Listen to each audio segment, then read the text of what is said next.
Now I promise you, this video is not going to be as emotional as the last one. I opened up a little bit in that one, and actually the engagement of that video has been really positive, and actually it's something that is affecting a lot of resellers, particularly if you resell items that you are particularly passionate about yourself. And the gist of it is, right, you go out, you buy something with the intent to resell, but then you just become attached to it and you end up keeping it. Over time, that just keeps on happening, and that emotional attachment grows with your stock, and you end up with this, and not just this in the house and beyond as well. Look, it's an easy trap to fall into, and I'm there with you. Last video there was over 180 comments of just positivity, story sharing, and just messages of how people have got through it as well. So thank you very much for that. It's really highlighted in my mind that I do have a problem with this, and it's something that I've got to do something about. And actually reading through all of those messages, it was great to see how people have taken their own inspiration from it as well. And there were lots of different threads in there that people resonated to differently. 3 things really hit home to me. Firstly, the impact that this could be having on my family that I don't necessarily realise. And I mean the fact that you go in there and you open some of the cupboards in our kitchen, for example, and it is just full of stuff. My family got to live with that. Secondly, a real brutally honest comment, right? But if you're collecting something, no one else cares. The collection is there for you and your satisfaction only. The people around you, you know, they can appreciate it for however long they see it, but that is on you. And I am using that already as ammo to try and break down some of the emotional attachments I've got on here. And the third thing that really hit home, and it was only a message that was left this morning, and it was only a few words, and it just said, the items you own are now owning you. Now I'm already in the process of starting to clear out some stuff. I've had bits go to recycling, bits go in the bin. I'm going to take a bit to the charity shop, and some stuff is going up on eBay. Only small steps at a time. That's all I'm taking. But I am taking steps forward in it. I'm taking control back of this. I am the master of pieces, and it's time for a clear out. First stop though, got to go to the post office. eBay has been picking up for me. This is all the stuff that's sold Monday and Tuesday. I'll take you through this actually at the end of the video. There is stuff from my personal collection. There's a little bit of a clue there. Typically though, I couldn't find a parking space by the post office and it is lashing down with rain. I don't want all these boxes to get drenched. That could be a pretty handy umbrella. And this now will be the first of many, hopefully, boxes being donated to the charity shop. Found a couple of Airfix kits in here. Red Arrows, $3.50, and then Hurricane Junkers, $5. That one comes with paints and glue. Resale value on that about 10 plus post, so it's not worth reselling. I haven't even looked that one up either. But my dad is massively into model planes at the minute, in plane kits, so I picked them up and post them back to him. That's always the way in charity shops, isn't it? You go in to donate stuff, but you always have a look around, and inevitably you'll pick some up and walk away with some bits. I'm in the mood now to have a look around a few more.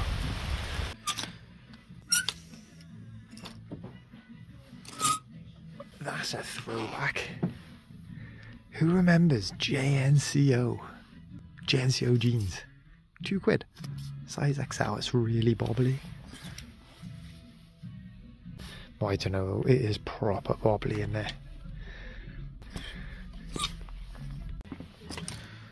What's that? It's like the ladies section on the end. But I don't know, that stripe just caught my eye there. Size large. Bradford Bulls. Skylark on the front. Henry number 6 on the back. But it's an official Super League number. I'll have to Google to see if that is an actual player or not. £5 on the tag. Name and number on the back puts me off a bit. I will look it up though, because if it's an old one, that might not matter too much. Got a couple of nice comics up here. Supergirl. Does that mean it's number 1? In that corner, it's obviously got the different prices on it. 1985. £3. Got tons of them. 15 quid. So I imagine that they've done a bit of due diligence here and looked them up. 3 quid for Superboy. Look at these here. Savage Sword of Conan, £5 each.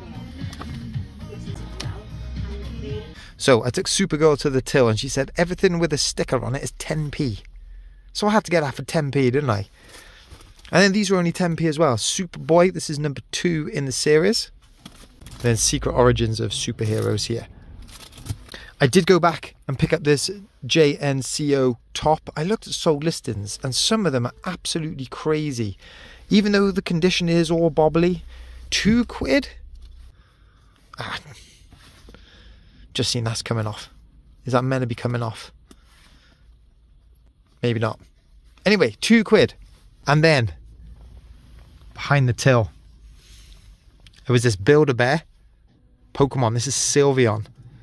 Doesn't have any sound box in it, and I think that there are accessories. There's a cloak that you could have with it. This is just like the base version of it. I was just looking at it then. It's got these 2 little Velcro patches here, and only one of these has got a little Velcro end on it. I don't know. I need to look into it a bit more. But even so, solds on that, 40 to 50. Never seen one of these before. Look at this. A PS1 Beatmania. What is it? DJ turntable. 30 quid. Last one on bids went for 17 plus post. I'm not picking this up for a collection. Just saying. It's certainly intriguing, isn't it? Have a look at these up here. I thought they were Crocs at first, but they're by Jules. They're welly clogs. Oh yeah, look, covered in paint. I reckon I can get that off. Bit of white spirit, that'll pull that off. Were they UK size 5? 6 quid. Soles look pretty promising for these. So once I've given them a wipe over and a good scrub up, they'll go well on eBay. Have a look at this here. It's like a squashed ladybird. The important thing though is the tag. Look at this. Manhattan Company. And I found a Manhattan Company sheep last week. Just didn't think anything of it. I looked up solds. They weren't particularly great. But apparently Manhattan Company turned into Jellycat. So this is like before Jellycat. There was Manhattan Company. And some of these can sell for a ton of money. Not look this one up. Teddy's in the basket, only £1. So I will pick this one up just for the research, and I'm sure the die-hard Jellycat collectors will venture into the Manhattan Company as well. Well, look at these. Nice pair of Timberland shoes. There's a logo on the back. Not steel toe cap. Pretty small size too. Oh, there we are. UK 5. So I'll be aiming towards the ladies market with these. How much are they? 6 quid? We'll give them a go. The thing is, they only put one shoe out here. So we'll have a close look at what the other one looks like before we make the decision. So that wasn't a bad day sourcing, right? But I know a lot of you would be thinking, well, why am I still going out and sourcing? I've got all of this stuff that needs listing. I've got to get rid of all of this stuff. Why am I going out sourcing and just adding to this? And I've been thinking about that as well. And it is just how my mind is at the minute. I find if I go out and source, then that is eBay stock. In my head, it is eBay stock. I'll go out, I'll buy it, I'll bring it back, process it, sell it. Prime example, this Sylveon Build-A-Bear, right? Picked it up today, I'll list this straight away, and I'll get this gone. The problem is when I don't do that. I will bring it home, sit on it, and it migrates from an eBay product to a collection product. And when it gets in that collection, it is hard for me to shift it. I don't know why. It's just this irrational kind of attachment to it. I mean, all they are is items, right? And they are items. Like, why is there this attachment? And that's something I'm trying to explore. But the thing is, once I lose that emotional connection, I can then put it from the collection and put it into my kind of eBay mind. Bit of a weird analogy, but I think it sums it up pretty well. Is remember back in the day, like Windows 95, 98, when you had like the recycle bin and you'd pick up a ton of documents, right? you want to delete all of the documents and you drag them into the recycle bin. But they don't all just instantly move from there into the recycle bin.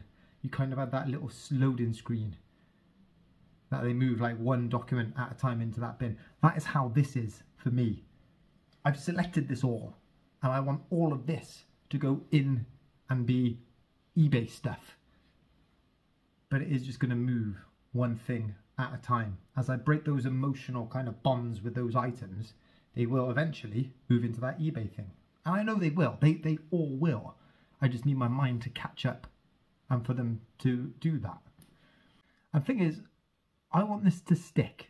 I want this to be a permanent mindset change. If I was to pick all of this up and list it all in one hit, I might feel a bit of regret and I might start missing items. But if I do it a few things at a time and gradually get rid of it, I think that's more of a long-term solution.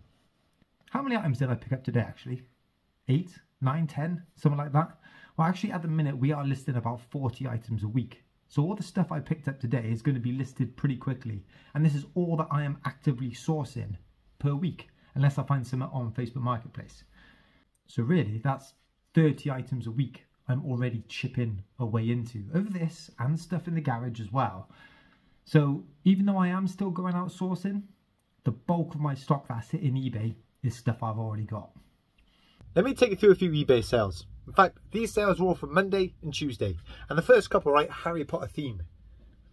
We've got Forks the Phoenix here. This is from the Noble Collection, it says on the tag there. That was sold for $14.25. My son found that on a jumble trail. I got a box set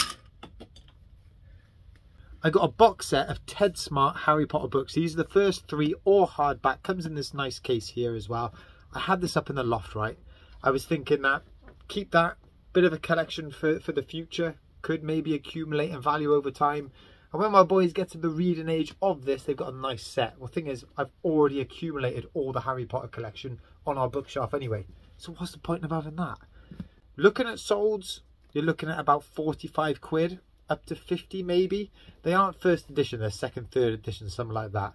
Listed up for 44, offer come in for 38, accepted it. Remember ages ago I bought all that stuff off Reese? Well, I have just been chipping away at it. It's still there. There's still a fair bit of stuff there to go through, but I'm occasionally just drip feeding it on. And he did give me a load of Harry Potter Lego, and my sons have built it all. They had it on display in their room, but as part of the whole clear out, bits were going missing from it. They've got some new Lego, so I thought, look, why hold on to it? I've got to let it go. So what we've got here is a Harry Potter Hogwarts Express train with station. This sold really, really quick. That sold for 45 quid. Another item I picked off Reese. It has literally just turned autumn, right? And on the first day of autumn, I sold this pair of Muck Boot Company welly boots. Thing is, they got reinforced toe caps in there. UK size 6, they've sold for 45. Look at this old game here. That has 80s, gotta be. 1984. My Little Pony game. This, right, was in really good condition. What I mean by that, right, you've got loads of little cardboard pieces which you put on that circle there. And you can imagine if you're playing that, you're jamming the card in there. All the edges are going to be frayed, creased. None of that on here. Really good condition. Decent little game. Good memento of the times. That one sold for $12.50. This is Paxton. Old school style Trackmaster with the rubber wheels there. 2 little trucks. He sold for 18. And here, before I drop any more of it, I got 5 little wagons there with all these little accessories. They sold for 17. I picked this one up when we were on holiday over the summer. We found this random church little sale. This is Cobra Kai, Dragon Ball Z character from the year 2000. Paid £2, sold for 15. And then this is one of the biggest sales I've had in a long time, size-wise and money-wise. Now, the OGs of the channel will remember a few years back, I did a Hot Wheels car race series where I got people to send me their cars and I'd run them on this 6-lane track and we'd see who would win. Called it the Mopar. Hardly any of you guys watched it, so I don't blame you if you don't remember that. But this was the track, right? Used it a couple of times, just stuck it up in the loft, forgot about it, and as we were clearing out the loft the other day, it resurfaced, didn't it? Still got all the original cars in there, track's in excellent condition.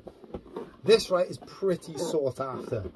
and sold in America £200 plus.